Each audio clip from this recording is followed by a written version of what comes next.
이 영상은 호주 멜번 영락교회 그레이스 캠 목사의 2024년 3월 31일 부활주일 설교입니다. 주님의 다 이루심과 부활이란 제목으로 말씀을 전하겠습니다. 큰 은혜가 되시길 바랍니다.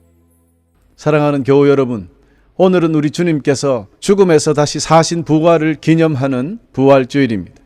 이 기쁜 날에 사실 무슨 말이 더 필요하고 무슨 설교가 더 필요하겠습니까? 그냥 기뻐하고 감사하면 되는 것 아니겠냐, 그렇게 생각해 봅니다. 그렇습니다.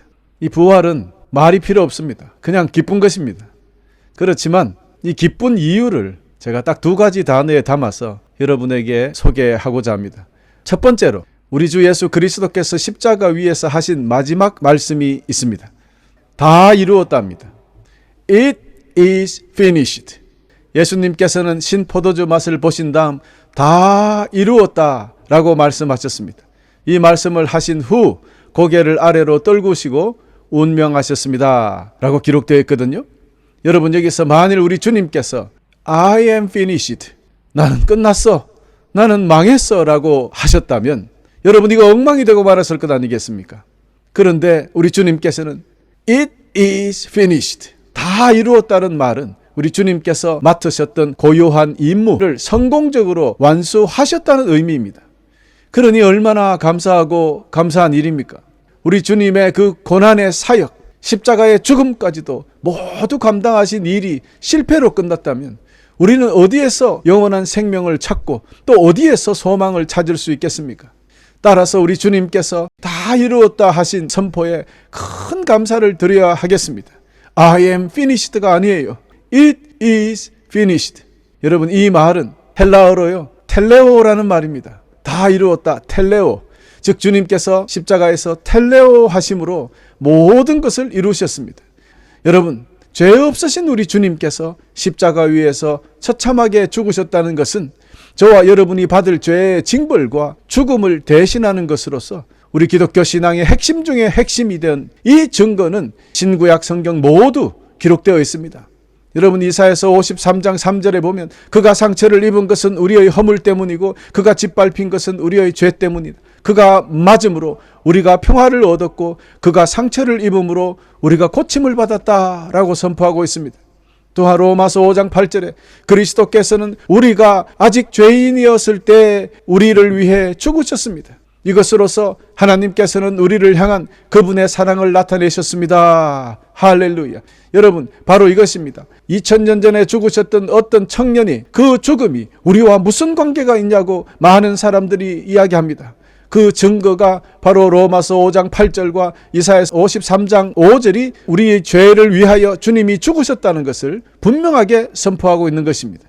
이처럼 우리를 살리시려고 하나님의 외아들은 우리 대신 죽이시는 이 말도 되지 않는 십자가의 사건은 결국 우리를 향하신 하나님의 은혜와 사랑을 확실하게 증명한 것이라고 고백하고 있습니다. 그런데 이 모든 것이 다 이루었다, 이 텔레오가 아니었다면 아무것도 아니었다는 뜻입니다. 그렇습니다. 이는 완전한 속죄요, 완전한 구원이 이루어졌다는 텔레오, 하나님의 계획으로 시작한 온 인류 구원 사역을 우리 주님께서 완전히 이루어내셨다는 놀라운 고백입니다. 예수님의 희생은 우리를 하나님 앞에서 정결케 합니다. 그렇기 때문에 우리는 더 이상 죄에 대한 혐오와 두려움으로 묶여있지 않습니다. 우리는 주님의 피로 죄의 자녀, 사탄의 자녀에서 하나님의 자녀가 되어서 평화와 새 생명을 얻어 자유롭게 살 수 있게 되었던 것입니다. 그러므로 더 이상 자신의 노력으로 구원을 얻으려고 엉뚱한 노력을 할 필요가 없습니다. 물론 인간의 노력으로 구원이 얻어지는 것은 아니지만 말입니다. 이제부터는 그저 주 예수 그리스도를 구세주로, 하나님의 아들로, 나의 왕으로, 나의 주인으로 믿고 순종만 하면 되는 것입니다.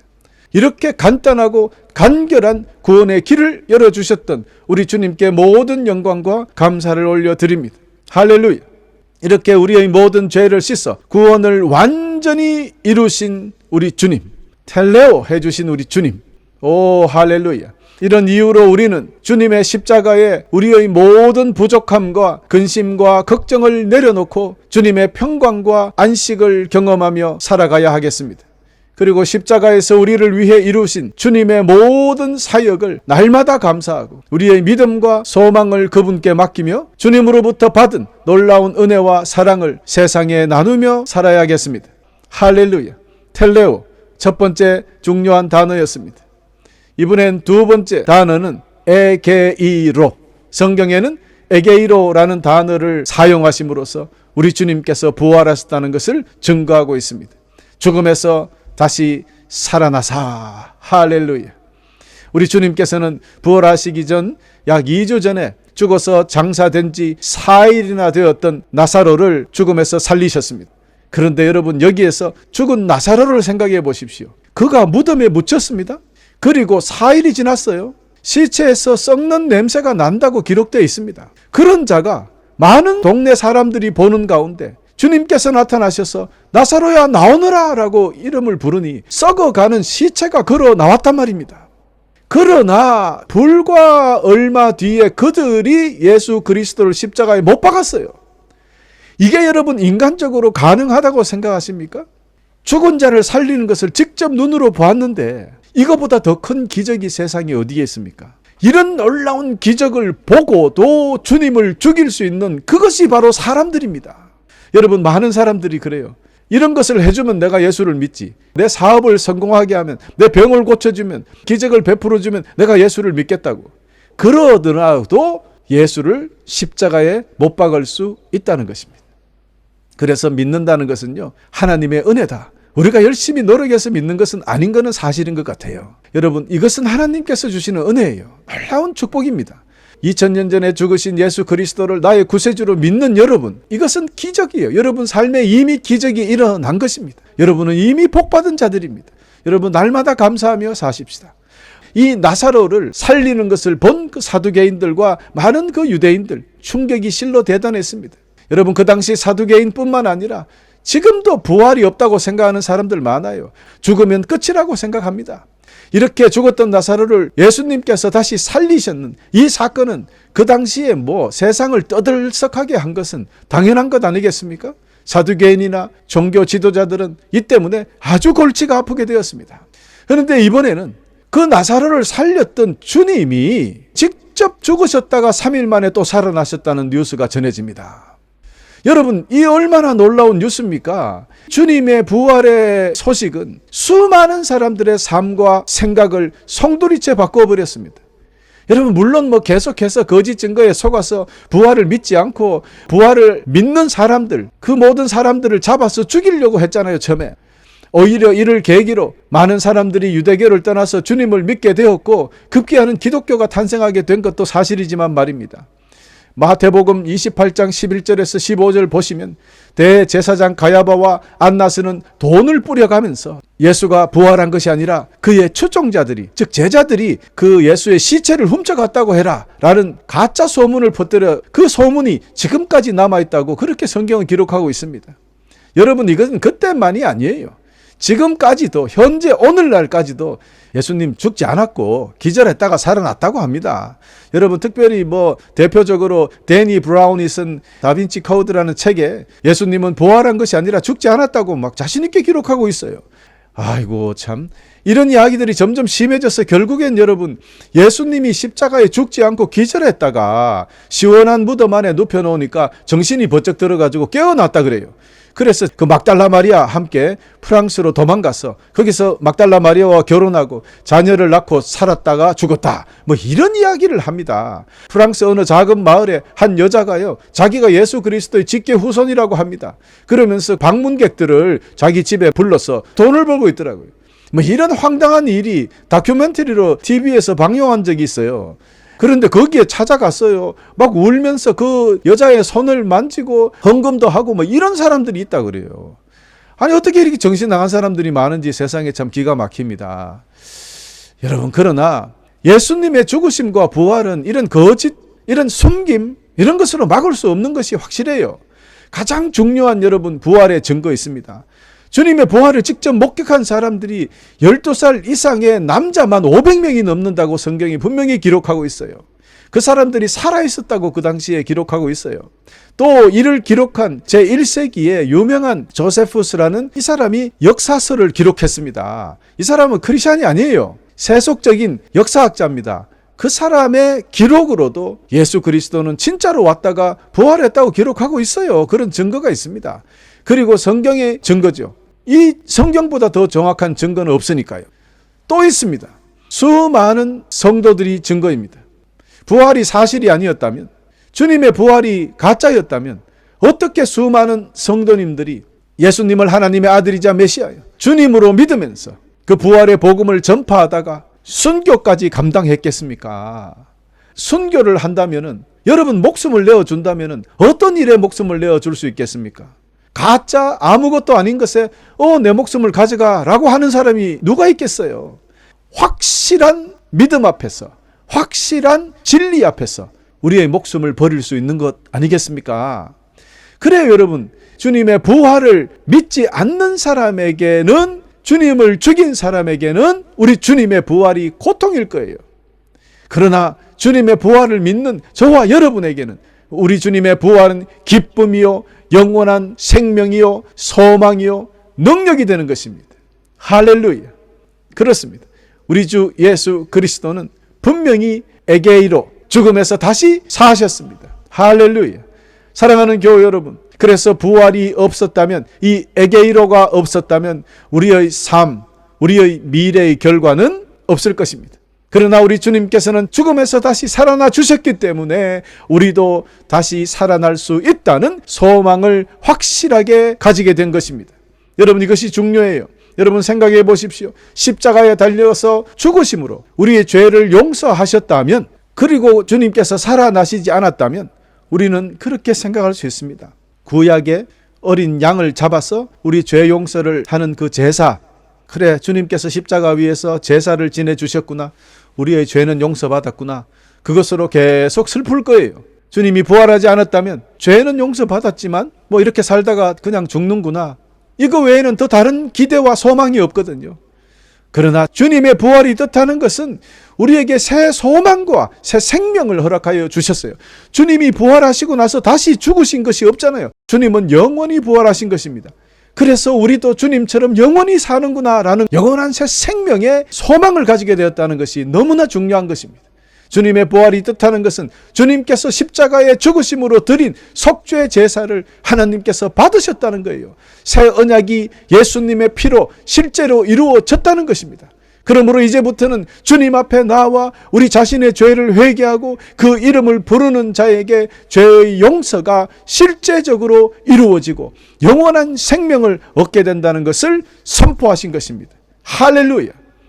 이처럼 예수님의 부활은 예수께서 이제 이미 영생하시는 분이라는 것을 증거했고요. 주님이 온 선생님 중에 선생님이요, 주님이요, 메시아요, 하나님의 아들이요, 또 우리의 왕으로서 하나님 아버지의 전권을 받아서 마지막 심판을 내리실 분이라는 것을 확실하게 증거하는 것이 바로 주님의 부활의 사건입니다.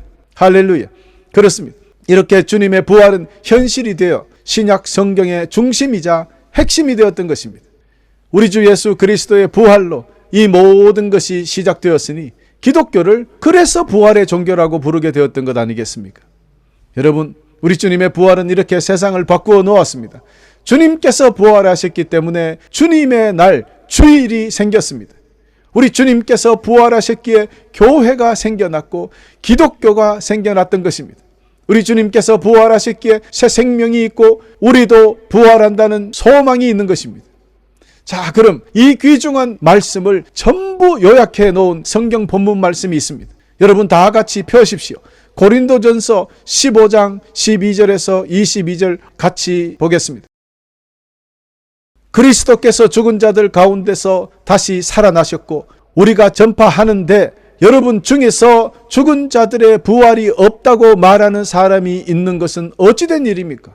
죽은 자들의 부활이 없다면 그리스도께서도 다시 살아나지 못하셨을 것입니다. 그리고 그리스도께서 다시 살아나지 못하셨다면 우리가 전파한 복음도 헛되며 여러분의 믿음도 헛될 것입니다. 그뿐만이 아닙니다. 우리는 하나님께서 그리스도를 다시 살리셨고 그분에 대해 증언했으니 하나님에 대해 거짓 증언한 사람들로 판명될 것입니다. 죽은 자들이 다시 살아나지 못했다면 하나님께서 그리스도를 다시 살리지 않았을 것입니다. 참으로 죽은 자들이 다시 살아나는 일이 없다면 그리스도께서 다시 살아나지 못했을 것입니다. 그리고 그리스도께서 살아나지 않으셨다면 믿음은 공허한 것이 될 뿐더러 여러분은 여전히 죄 가운데 있을 것입니다. 그렇게 되면 그리스도를 믿다가 죽은 사람들도 멸망했을 것입니다. 우리가 그리스도 안에서 소망하는 것이 이 세상 삶에 그친다면 우리는 이 세상 그 어느 누구보다도 불쌍한 사람들일 것입니다. 그러나 이제 그리스도께서 죽은 자들 가운데서 다시 살아나 잠자는 자들의 첫 열매가 되셨습니다. 죽음이 한 사람을 통해 온 것처럼 죽은 자들의 부활도 한 사람을 통해 옵니다. 아담 안에서 모든 사람이 죽은 것 같이 그리스도 안에서 모든 사람이 생명을 얻게 될 것입니다. 아멘. 할렐루야. 여러분, 이보다 더 귀하고 정확하고 분명한 주님의 부활에 대한 선포가 어디에 있겠습니까? 거듭 말씀드립니다. 우리 주님의 부활은 저와 여러분에게 새로운 소망이자 영원한 생명입니다. 죽으면 끝이라는 생각에서 우리도 우리 주님과 같이 다시 살아난다는 영원한 기쁨, 영원한 소망이 생겨나는 것, 이것이 부활이라는 것 기억하시며 감사하십시다. 부활이 없다면, 우리의 소망이 이 세상에 그친다면 우리는 이 세상 그 어느 누구보다도 불쌍한 사람들이라고 외쳤던 사도 바울의 말이 참으로 옳습니다. 그러나 주님께서 분명히 다시 사셨기 때문에 우리는 이 세상에서 가장 행복한 사람들입니다. 아멘? 할렐루야! 우리가 행복한 사람들이에요. 그렇기에 주님의 부활을 믿는 우리가 기쁨과 소망을 가지지 못하고 산다면 그게 크게 잘못된 것이라는 것을 여러분 알아야 하겠습니다. 그러므로 주님의 부활이 여러분에게 큰 기쁨과 소망이 되시기를 거듭 축원합니다.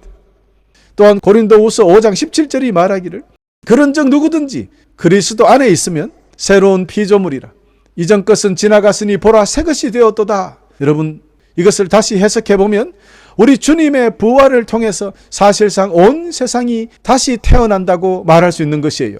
말 그대로 옛것은 죽고 새것이 되었다는 말, 다시 태어났다는 말 아닙니까? 그것이 곧 부활이에요. 거듭남이 아니겠습니까? 그래요. 주님의 부활, 즉 죽음이 있어야 부활이 있는 것처럼 우리가 새 삶을 얻기 전에, 거듭남을 얻기 전에 우리의 옛날 모습이 죽어야 된다는 것입니다. 옛 모습들, 옛 습관들, 옛날의 생각들, 옛날의 더러운 행동들이 완전히 없어져야 합니다. 그리고 주님의 부활처럼 우리도 새로운 모습으로 다시 살아나야 하는 것입니다. 이것이 바로 거듭남입니다. 우리도 주님의 부활처럼 새 모습과 새 마음과 새로운 태도로 완전히 달라지는 그런 부활의 기쁨, 그런 부활의 거듭남이 오늘 저와 여러분에게 다시 한번 있기를 간절히 축원합니다. 이렇게 주님의 부활은 우리에게 영원한 소망과 기쁨과 이 세상을 이길 힘이 되는 것이니 이것은 기쁜 소식이 아니겠습니까? 그래서 부활을 복음이라고 부르는 것입니다. 그런데 여러분, 이 귀하고 생명되는 십자가의 복음이 제대로 전해지지 않아서 아직도 이 세상의 많은 사람들은 오늘을 그냥 부활절 연휴, 이스터 홀리데이라고만 생각합니다. 그냥 부활절이 무엇인지 알려고도 하지 않아요. 그냥 쉬고 즐기는 날로 사용하고 맙니다. 세상 사람들이 이렇게 살게 된 것은 먼저 믿은 저와 여러분 우리들의 책임이라고 생각합니다. 우리가 예수님의 제자로서 참된 부활의 증인이 되지 못해서 그런 것이다. 그렇습니다. 우리가 주님의 부활을 제대로 증거하지 못하고 정확하게 알려주지 못했기 때문에 그 사람들이 부활의 의미도 모르게 되었다는 것이, 그들도 주님의 부활이 무엇인지, 무슨 날인지, 그 의미가 무엇인지, 그 놀라운 기적이 무엇인지 알게 되었다면 그저 달걀이나 부셔 먹고 토끼 모양 초콜릿을 그거 그냥 사서 먹고 하는 그런 일을 하고 살겠습니까? 아니 무슨 부활절에 무슨 다이아몬드 반지를 선물하고 합니까? 그게 부활절하고 무슨 관계가 있어요, 다이아몬드가. 또 부활절하고 초콜릿 여러분 달걀까지 제가 용서합니다. 초콜릿 토끼는 어디서 나온 겁니까, 여러분? 여러분, 이것은 십자가를 걷어내고 거기에 다른 것을 집어넣고 모든 것을 바꾸어서 예수 그리스도의 부활을 희석시키려고 하는 거예요. 없애버리려고 하는 그런 술책이라 이 말입니다. 여러분, 그들도 주님의 부활의 참된 의미를 정확하게 알게 된다면 이런 짓을 하지 않는다 이 말입니다. 그들의 삶과 방법, 방향이 바뀌어질 것이라고 저는 믿어 심지 않습니다. 그러니 이제부터라도 우리가 주님의 부활 참된 의미를 온전히 전해서 그들도 우리들처럼 기쁨과 승리와 축복인 이 부활 신앙을 함께 나누며 저 천국까지 같이 걸어가는 그런 사람들이 되기를 간절히 소망하면서 우리 모두 부활의 증인이 되어야 하겠습니다. 아멘. 할렐루야. 자, 이제 말씀을 정리해 봅시다. 사랑하는 교우 여러분, 부활은 2000년 전 어떤 소설책 속에 나오는 그런 이야기가 아니고 역사이고 진실입니다. 팩트입니다. 팩트. 주 예수 그리스도의 부활이 가슴 벅찬 감동과 가늠할 수 없는 기쁨이 되어서 여러분 삶에 가득가득 채워지시기를 부활하신 주님의 이름으로 간절히 축원합니다. 이 모든 것은 두 단어로 제가 설명했습니다. 다 이루었다. 텔레오, 또 에게이로, 다시 사신 주님. 여러분, 죽음에서 다시 사신 주님과 함께 우리도 영원히 사는 영생을 얻게 되니 날마다 기쁨으로 승리하며 앞으로 나아가십시다. 끝으로 오늘 2024년 부활절을 맞이하여 여러분에게 7개의 축복을 회복하자, 이 말씀을 여러분에게 드림으로 오늘 설교를 마치고자 합니다. 첫 번째, 오늘 이 부활절을 맞이해서, 부활주일을 맞이해서 여러분 모두 죄를 이기고 정복하는 그런 부활주일이 되시기를 축원합니다. 두 번째, 십자가의 사랑에 감사하며 기억하는 부활주일이 되시기를 축원합니다. 세 번째, 새 생명의 탄생, 거듭남을 체험하는 부활주일이 되시기를 축원합니다. 네 번째, 영원한 승리를 축하하는 부활주일이 되시기를 축원합니다. 다섯 번째, 고통과 좌절을 극복하는 부활주일이 되시기를 축원합니다. 여섯 번째, 기쁨과 소망을 누리는 부활주일이 되시기를 축원합니다. 마지막 일곱 번째로 변화와 새 삶을 시작하는 부활주일이 되시기를 축원합니다. 이처럼 우리 모두 부활절을 맞아 예수 그리스도의 부활을 우리의 삶으로 온 세상에 전하는 부활의 증인들이 다 되어 주시기를 부활하신 우리 주 예수 그리스도 이름으로 거듭 부탁드리고 또 축원하면서 2024년 부활절 설교를 마치겠습니다.